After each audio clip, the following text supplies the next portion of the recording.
Olá, servidores do Judiciário. Estamos mais uma vez aqui com o Simpojude Debate, um programa de entrevistas aí da TV do Simpojude que traz especialistas sobre diversos temas. Especialistas, lideranças, enfim, personalidades da nossa área aí, do meio político. Hoje nós estamos aqui com Augusto Vasconcelos. Eu me chamo Thiago Pascoal, diretor de comunicação do Simpojude. E como eu falei, hoje nós estamos aqui com Augusto Vasconcelos, secretário de Trabalho, Emprego, Renda e Esporte do Estado da Bahia. Olha, não é pouca coisa não que nós temos aqui, né?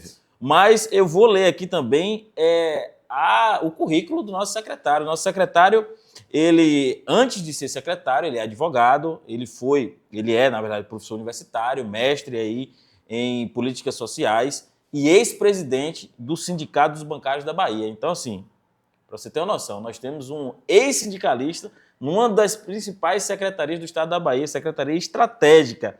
Atualmente ele integra aí o governo do Estado e está aí conduzindo aí as políticas públicas voltadas para o mundo do trabalho. E é por isso que nós estamos aqui hoje, Augusto, para conversar sobre a questão das transformações no mundo do trabalho. Seja bem-vindo. Obrigado, Thiago. Obrigado a todo o Simpojude. É uma honra participar aqui do programa. Realmente tem sido desafiador, né? O mundo do trabalho está passando por grandes transformações. Com a chegada da inteligência artificial, isso vai se acelerar e é evidente que em todos os setores, no serviço público e no setor privado, é fundamental que os sindicatos, as organizações de defesa dos direitos da classe trabalhadora possam pautar esses temas e nós também, enquanto governo, temos feito uma série de diálogos, debates para aprimorar a legislação e construir caminhos que preservem a saúde física e mental, garantam valorização e preservem condições de trabalho dignas. Essa tem sido nossa missão principal. Que massa. Augusto, a gente sabe, né, que a gente vive atualmente, né, nesse cenário atual da civilização que nós estamos, o trabalho está num processo de precarização, né? A gente tem visto aí diversas questões, o processo de uberização, no serviço público, como você falou, na questão da inteligência artificial, que na verdade é em todas as áreas. Mas eu queria saber de você, ouvir de você, quais são as ações que a Secretaria de Trabalho, Emprego e Renda vem desenvolvendo para, primeiro, né, desenvolver a questão do trabalho, né, e postos de trabalho no estado da Bahia e também mitigar, né, essas questões que impactam, né, a relação de trabalho e o mundo do trabalho em si. A nossa Secretaria do Trabalho, Emprego, Renda e Esporte, ela trata de aspectos que se relacionam com o mundo do trabalho, como você bem citou. Temos uma agenda do trabalho decente. Fomos o primeiro estado da federação a constituir uma agenda para desdobrar uma resolução da Organização Internacional do Trabalho, que é consubstanciada em 9 eixos. Então, dentro desse eixo, a gente tem saúde e segurança do trabalhador como uma das questões centrais. É evidente que nós não somos um órgão fiscalizatório. Sim. Somos uma secretaria de um governo estadual. É evidente que existem outros órgãos que atuam ao lado nosso para fazer a fiscalização de condições de trabalho, como, por exemplo, o Ministério do Trabalho, através da Auditoria Fiscal do Trabalho, e também o Ministério Público do Trabalho, que tem essa tarefa de fiscalização do fiel cumprimento da legislação. Nossa secretaria está inserida no Fórum AT, que é o Fórum do Meio Ambiente do Trabalho, que trata das questões de condições de trabalho dignas. Sim. Acompanhamos de perto, participamos e temos um olhar muito atencioso a essas questões. A nossa secretaria tem desenvolvido políticas públicas voltadas à ampliação da empregabilidade da população. A Bahia vem colhendo bons resultados na geração de empregos. Nos últimos 12 meses, conseguimos gerar 97 mil novos postos de trabalho com carteira assinada aqui em nosso estado, o que é um recorde para o mesmo período. Em comparação com o primeiro semestre do ano passado e este ano, nós registramos um aumento superior a 36% do emprego industrial, por exemplo. Podemos relacionar também que nos últimos 12 anos tivemos a menor taxa de desocupação, registrada agora no mês de julho, fruto de uma série de iniciativas, como, por exemplo, a atração de novos investimentos. Então, novas empresas estão chegando para a Bahia, a exemplo de BID, retomada da indústria naval, fortalecimento das empresas de energias renováveis. A Bahia tem intensificado a sua atuação nesse setor industrial, mas também na área do comércio, dos serviços, do turismo. Também podemos citar a agricultura como um carro-chefe da nossa economia.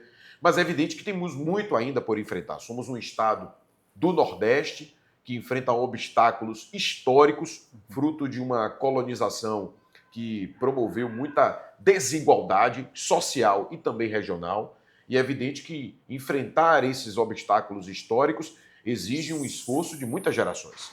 E o nosso governo tem que estar empenhado ao lado do setor produtivo, em diálogo com os sindicatos, até por conta da nossa origem, né? A minha origem como militante da luta sindical, eu tenho compreensão, tenho nitidez de que eu estou secretário do trabalho, mas eu sou um militante da causa da classe trabalhadora, e nós estamos nesse espaço para melhorar a vida das pessoas, para impulsionar condições mais adequadas, para que as pessoas sejam valorizadas do ponto de vista salarial, mas também respeitada a sua jornada e principalmente sua saúde física e mental. Então essa tem sido nossas missões. A nossa secretaria desenvolve um amplo programa de qualificação profissional. Conseguimos, desde o início do governo Jerônimo, qualificar 55 mil pessoas, o que é um número expressivo, inclusive superior à média da qualificação que está acontecendo nos demais estados brasileiros. A Bahia, inclusive, foi considerada um dos estados que melhor aplicou os recursos do Fundo de Amparo ao Trabalhador na qualificação profissional. Mas, além da qualificação profissional e da busca pelo aumento da empregabilidade, nós também temos atuado no fortalecimento do setor informal. Temos ainda um número grande de pessoas que trabalham informalmente, sem carteira assinada, por conta própria, e nós estamos construindo caminhos para fortalecer o microempreendedor individual. Temos um programa chamado Bahia MEI, temos um programa de microcrédito, que é uma referência, que é o Cred Bahia, juntamente com a Desen Bahia, a gente oferta créditos de até R$21 mil para a pessoa comprar uma guia, para comprar um carrinho de cachorro-quente, para montar uma banca de acarajé, para montar comprar um fogão para montar uma pequena confeitaria. Então, esse microcrédito, nós já conseguimos emprestar quase R$800 milhões desde o início do programa, e nós queremos chegar a R$1 bilhão emprestados para que a gente possa dinamizar sonhos, porque quando o pobre pega esse dinheiro, um trabalhador que não tem muita condição, ele vai trabalhar no setor produtivo. Ele não vai especular no banco para tentar lucrar com renda financeira. Ele vai produzir, gerar emprego para alguém, gerar renda para uma família, melhorar aquela condição. Fazer a engrenagem da economia girar. Exatamente, a gente aposta muito nisso. E ao lado disso, a gente tem um dos melhores programas de economia solidária do país, que é referência, né? Os centros públicos de economia solidária, hoje nós vamos chegar a 23, a gente já lançou agora mais 6 centros públicos de economia solidária, totalizando 23 ao total, presentes em quase todos os territórios de identidade do nosso estado, que fortalece também as redes de associações e cooperativas que atuam espalhadas em todo o estado. Então a gente está fazendo um esforço muito grande para que a Bahia possa seguir se desenvolvendo. Então, ao lado dessa atuação que fortalece os pequenos, nós também estamos trabalhando nos grandes investimentos. Não é à toa que a gente conseguiu trazer para a Bahia o Parque Tecnológico e Aeroespacial, que vai funcionar na base aérea de Salvador, com uso intensivo de tecnologia. Conseguimos trazer para o nosso estado uma das principais indústrias automobilísticas do mundo, com tecnologia de ponta. Eu vi uma reportagem recentemente, que já estão até com um projeto de carro voador, né? Já estão com um projeto de carro voador. Eu vi essa semana. E a chegada da BYD, ela vai significar uma transformação importante, porque estamos falando da principal empresa de carros elétricos do mundo. Com tecnologias pioneiras. E além da fábrica, lá em Camaçari será montado um centro de pesquisa e desenvolvimento. Então não é só a fábrica. Tem a pista de teste, tem o centro de pesquisa e desenvolvimento, com perspectiva de geração de 10 mil postos de trabalho diretos entre a BYD e as empresas de componentes do veículo. Então isso vai impulsionar toda uma cadeia produtiva da região metropolitana. Mas sob a liderança do governador Jerônimo Rodrigues, a gente tem feito um trabalho em equipe para que nós possamos dinamizar vários setores da economia baiana, e nós estamos colhendo bons resultados. É evidente que tem gargalos pela frente. Por exemplo, as altas taxas de juros, a taxa Selic está muito alta. Isso impacta na economia, inibe investimentos, e a gente está muito preocupado e estamos trabalhando para minimizar os efeitos disso. Ao mesmo tempo, tem o problema do tarifaço. Você está adiantando várias perguntas aqui, mas é bom. Pode o tarifaço, por exemplo, tem impactos aqui no nosso estado, tem impacto na nossa economia. E o nosso governo tem trabalhado para minimizar esses impactos.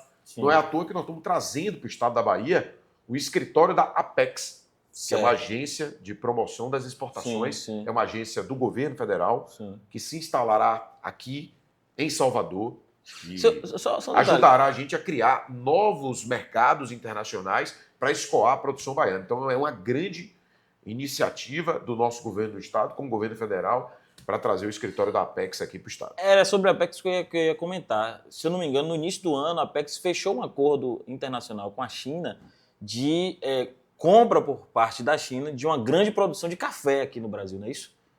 Eu vi essa notícia e a Apex liderava esse movimento, e a China, como tem consumido muito café lá, Ampliou bastante. né, ampliou bastante, tem inclusive criado cafeterias, coisas que não era da cultura da China.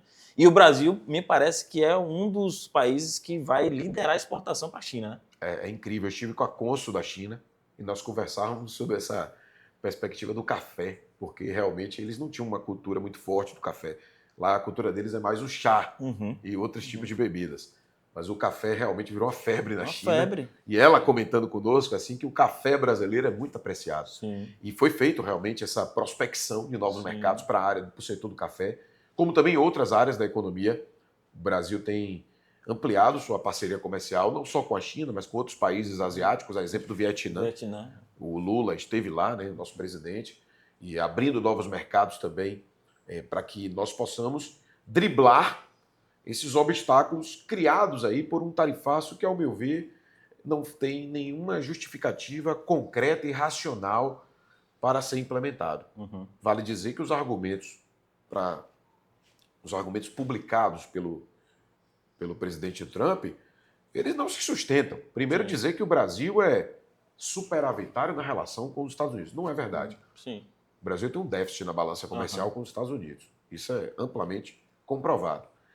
Mesmo assim, é um parceiro comercial importante para o Brasil. Porque, principalmente, por exemplo, quem mais compra os aviões da Embraer são os Estados Unidos. Então, para a gente é um parceiro comercial importante. Sim. Mas a gente é deficitário na relação comercial com os Estados Unidos. O segundo aspecto que ele usou é que o Brasil estaria censurando as empresas de tecnologia, as Big Techs. O que não é verdade. Lógico. O Brasil está discutindo regulamentação para evitar a adultização das nossas crianças, para evitar incitação ao ódio, fake news, o que é fundamental. As emissoras de comunicação têm uma série de regras, qualquer que seja ela. Por que as redes sociais não vão ter?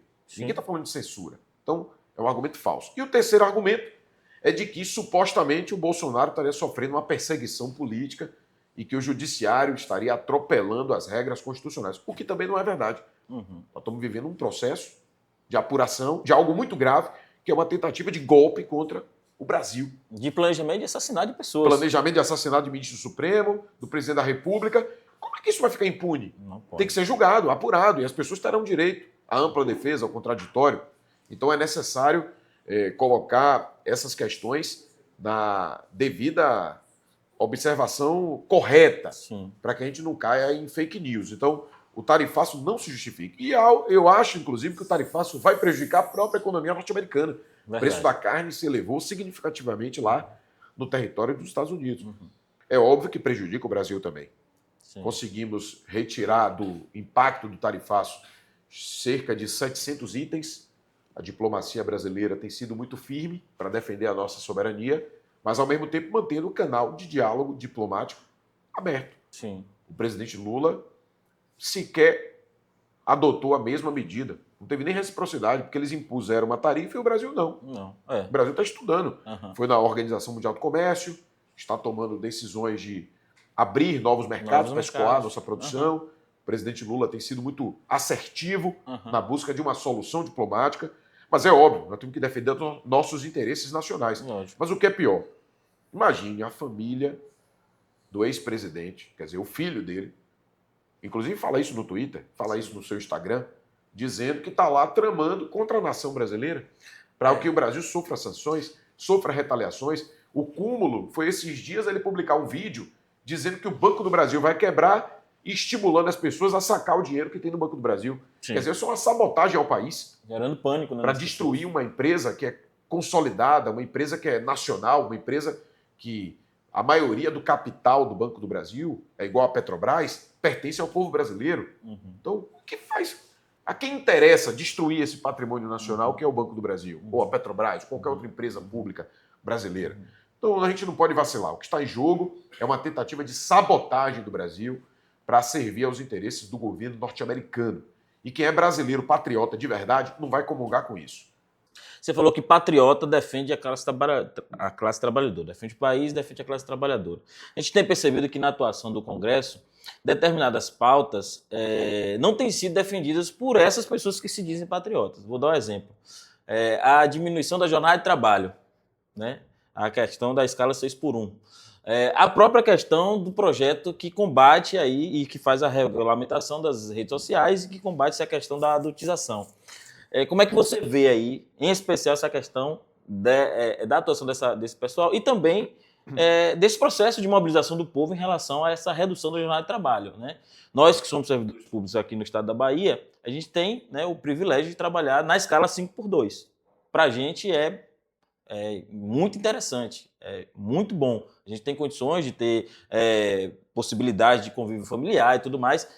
Por outro lado, esse processo que você está falando, né, da questão do trabalho, do mundo do trabalho, está num processo de degradação e de precarização, tem colocado a produtividade como elemento central, né, também no serviço público e tem adoecido pessoas. Mas aí, no primeiro bloco, como é que você tem visto essa questão da mobilização do povo em torno da jornada, da redução da jornada de trabalho?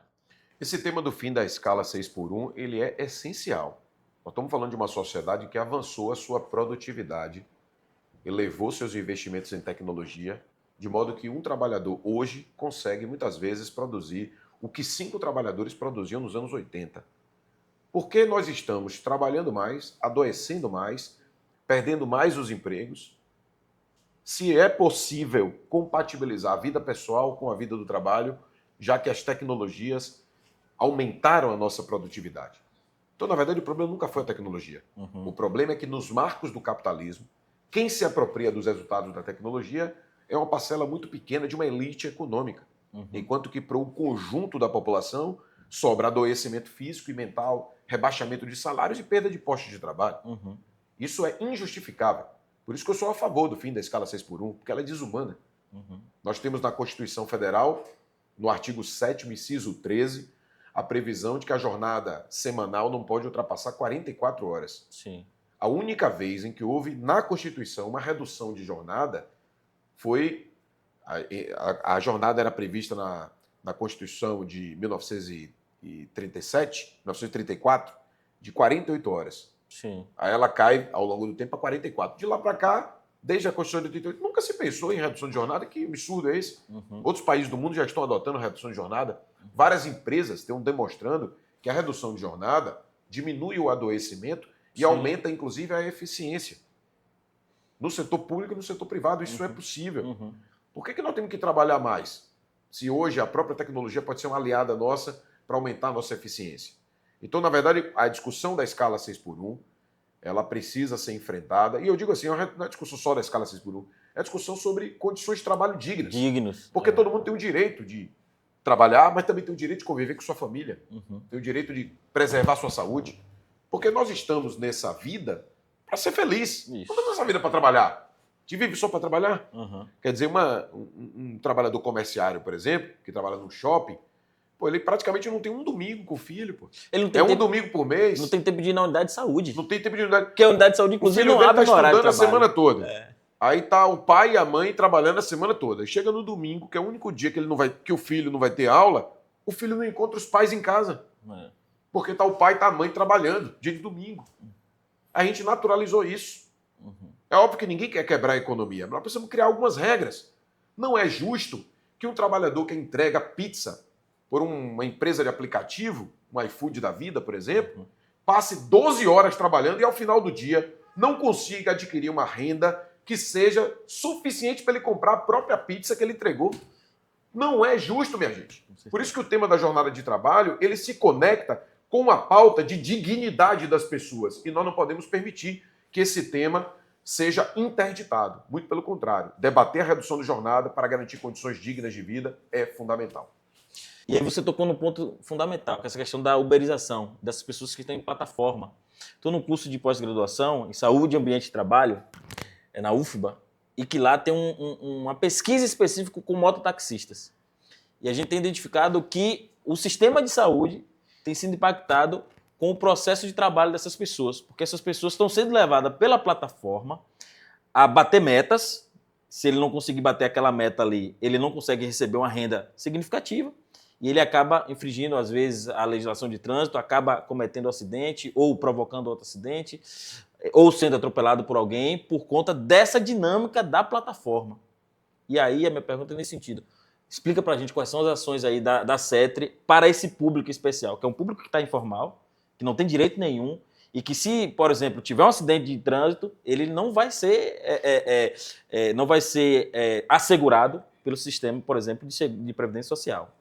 A situação é tão grave, Tiago, que o nosso governo criou um hospital ortopédico e a grande maioria das pessoas que são atendidas no hospital, que é uma referência no Brasil, é um dos principais hospitais ortopédicos do país, está aqui na Bahia, inaugurada pelo governo do estado, funciona ali no Cabula. Sim, no Cabula. No fundo de uma escola de tempo integral, que é a Mãe Estela, que é uma escola lindíssima, mas a maioria dos pacientes que estão lá são motociclistas. Olha aí. O número elevadíssimo de acidentes de moto, isso em todas as capitais brasileiras, não é só Salvador. Sim. Eu, quando estava vereador, propus a faixa azul, foi aprovado. Sim. Essa aí da Bonocô, que deu certo, reduziu em mais de 50% o número de acidentes, que criou uma via específica de circulação para motociclistas. Então você aumenta o alerta dos motoristas de carro e também dos próprios motociclistas, para não ficar fazendo zigue-zague no trânsito e garantir ali uma faixa de trajetória contínua, onde você assegure redução dos acidentes. Mas nós estamos tomando outras medidas. Nós criamos um programa chamado Condução Decente. Eu tenho uma ligação muito forte com a causa do mototaxista, do motoentregador. Tenho uma relação com o Sindimoto há muito tempo, vocês acompanham isso. E é fruto exatamente desse diálogo com as associações, não só daqui de Salvador, como do interior do estado.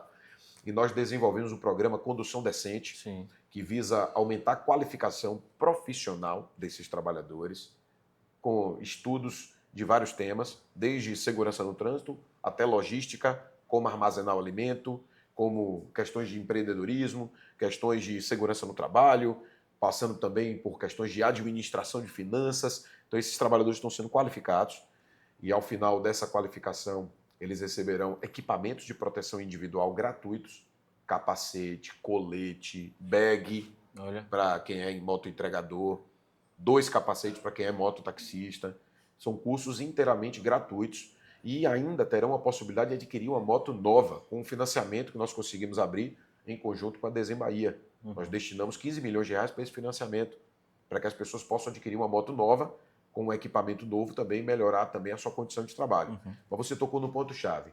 A uberização das relações de trabalho, ela intensificou a precarização. Não é razoável que uma pessoa tenha jornada de 12 horas por dia e que ela ganhe, ao final do dia, um valor muito pequeno diante do tempo que ela destinou para aquele trabalho. Entendi. Porque você, além do tempo, você tem aquele período de prontidão, onde você não está fazendo a corrida e você fica esperando. Aquele período não é remunerado pela plataforma. Esse trabalhador ele não tem férias, ele não tem 13º. Esse trabalhador, se ele se acidentar, a empresa acaba não se responsabilizando. Então, dentro do Congresso Nacional, eu estive com o presidente da Comissão do Trabalho da Câmara dos Deputados, estive participando de algumas audiências, inclusive na Câmara de Salvador, fiz uma audiência específica sobre o tema. Estamos discutindo em nível nacional uma legislação que proteja esses trabalhadores. Mas não tem sido fácil, porque os interesses de grandes grupos econômicos é lucrar sobre a precarização. Porque se não tiver proteção social, reduz o custo do trabalho. E essas plataformas lucram mais. O grande obstáculo é esse. Então a gente precisa discutir esse tema. Porque nós estamos vivendo exatamente o que se chama de gamificação do trabalho. O cara bota lá no aplicativo, ele ganha uma pontuação, ganha estrelinha, cria um vínculo de ele estar sempre sendo avaliado. O assédio moral que um motoentregador sofre é pior do que a de um empregado formal. Porque ele sofre um assédio moral, muitas vezes, oculto.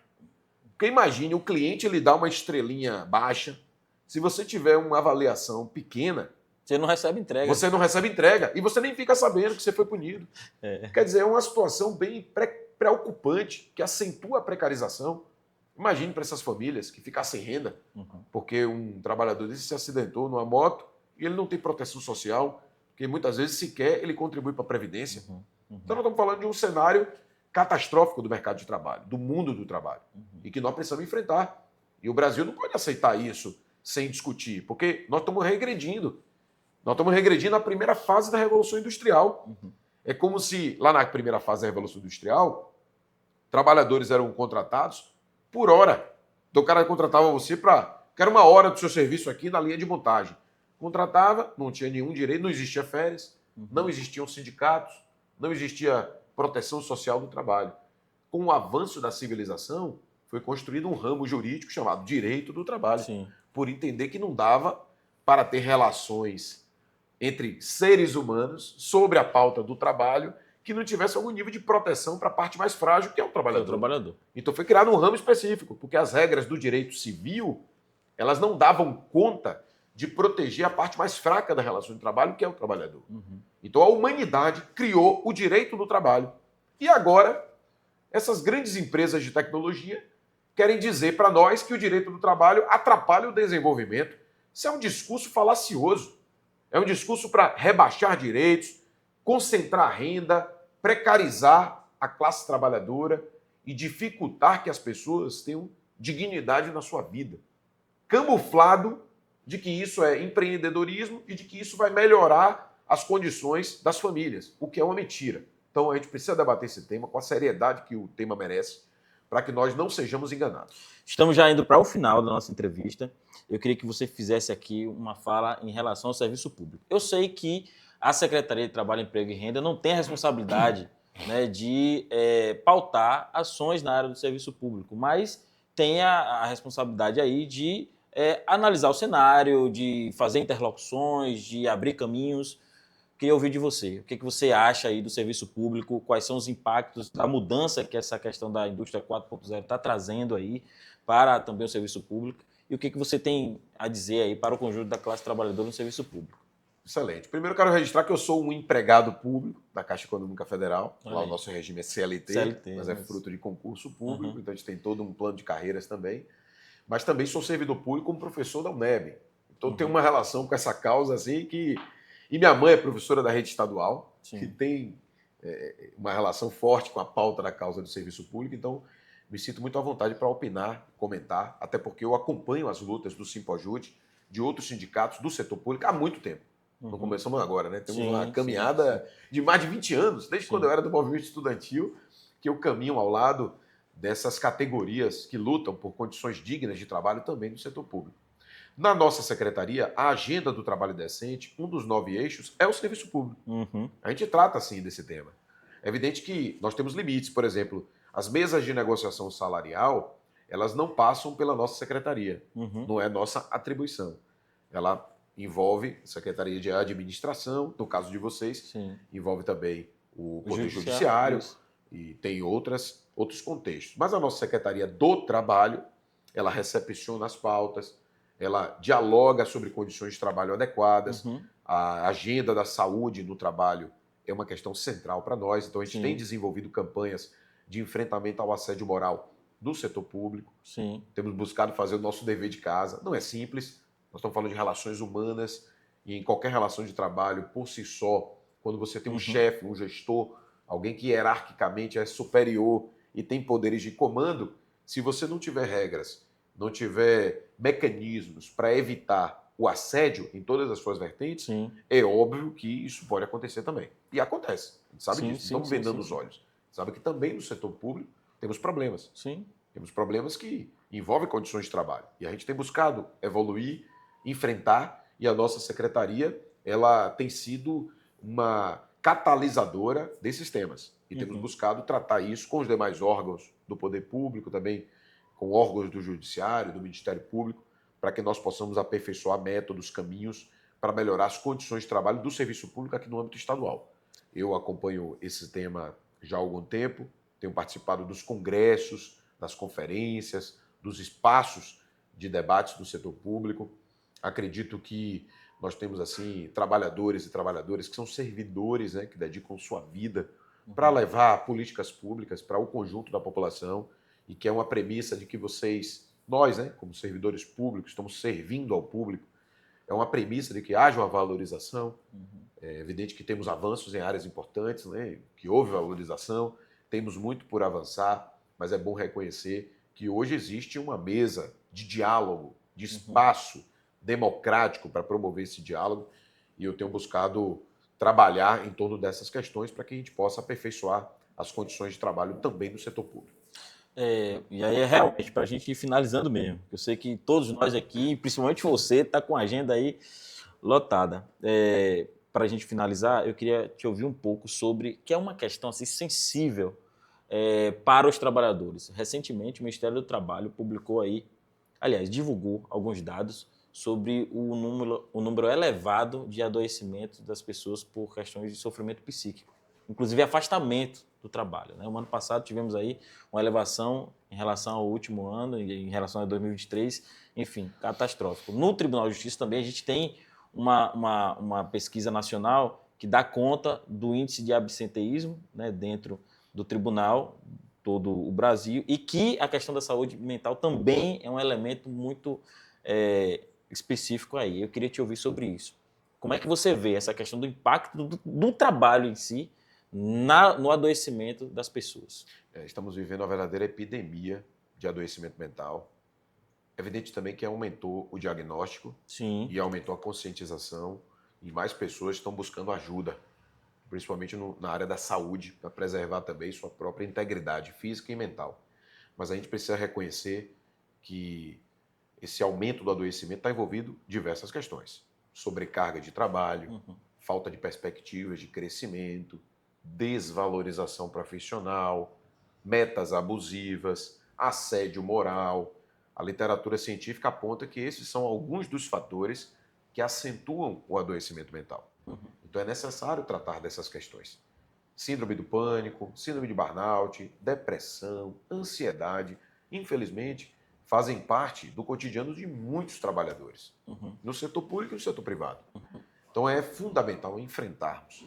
E assim eu tenho participado de muitos eventos, de reuniões, de agendas legislativas sobre essa temática, para que nós possamos ter uma política pública de saúde mental que enfrente essa questão com um olhar do direito, um olhar de fortalecimento dos nossos sistemas de saúde, mas também de uma atuação preventiva, porque ninguém merece adoecer trabalhando.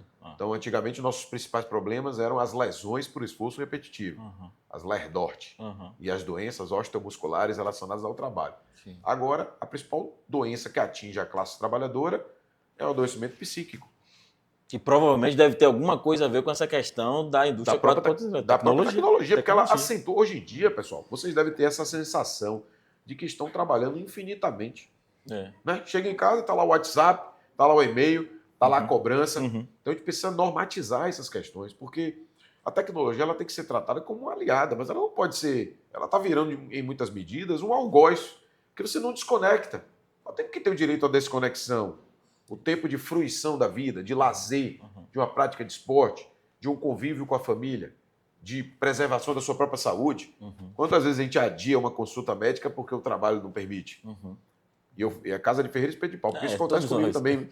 Eu estou trabalhando muito. Todos nós. Mas assim, eu estou numa posição, né, agora que de algum modo, eu me cobro também, né? Sim, porque a gente quer fazer o melhor. Mas, de fato, isso está acontecendo em todos os setores, né? Todo mundo está sentindo isso, mais estafado, mais sobrecarregado.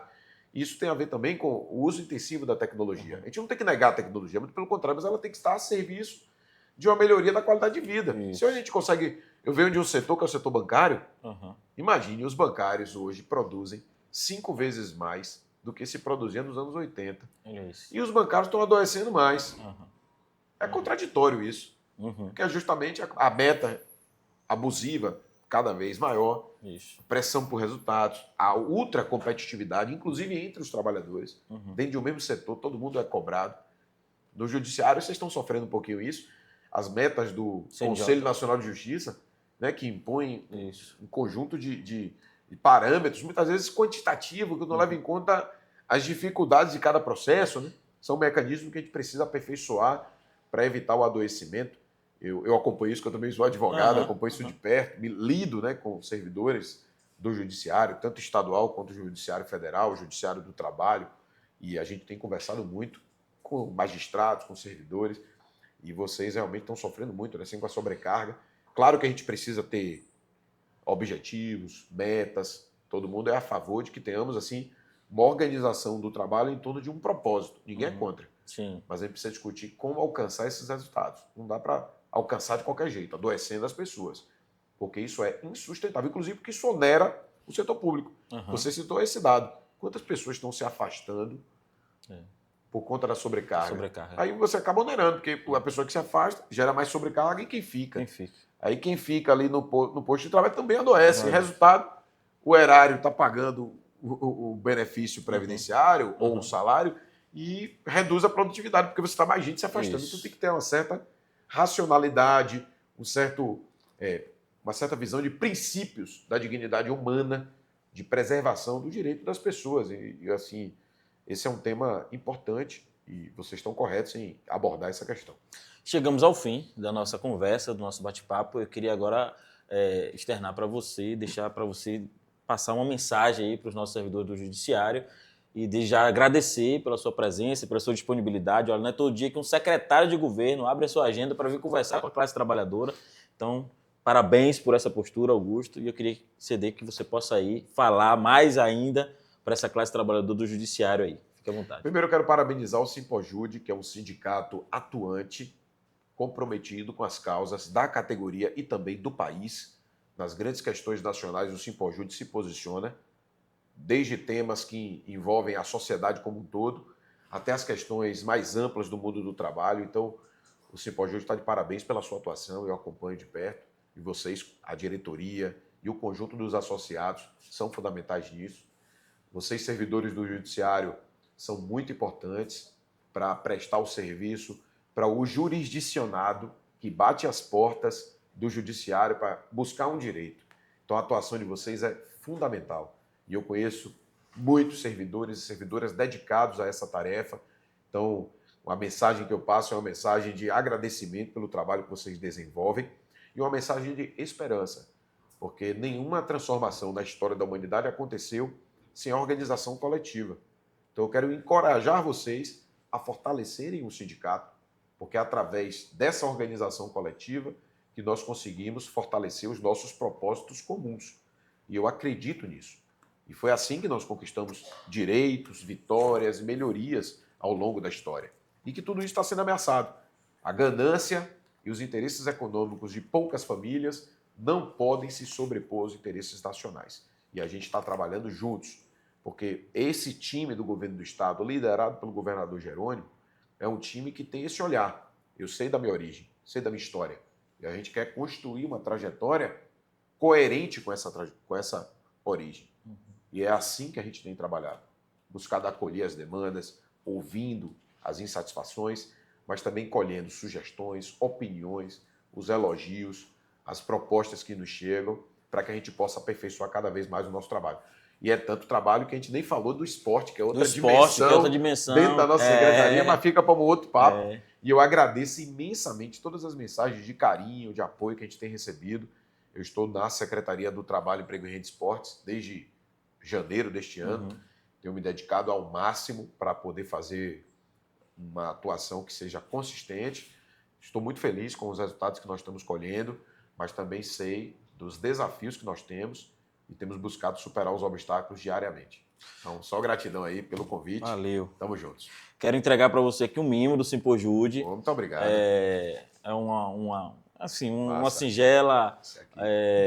um singelo brinde que a gente está concedendo para você aí, por parte da direção do Simpojude, da formação sindical, enfim, de todos os diretores, né, envolvidos. Fui ali chamar a atenção ali nos bastidores, eu já ia esquecendo.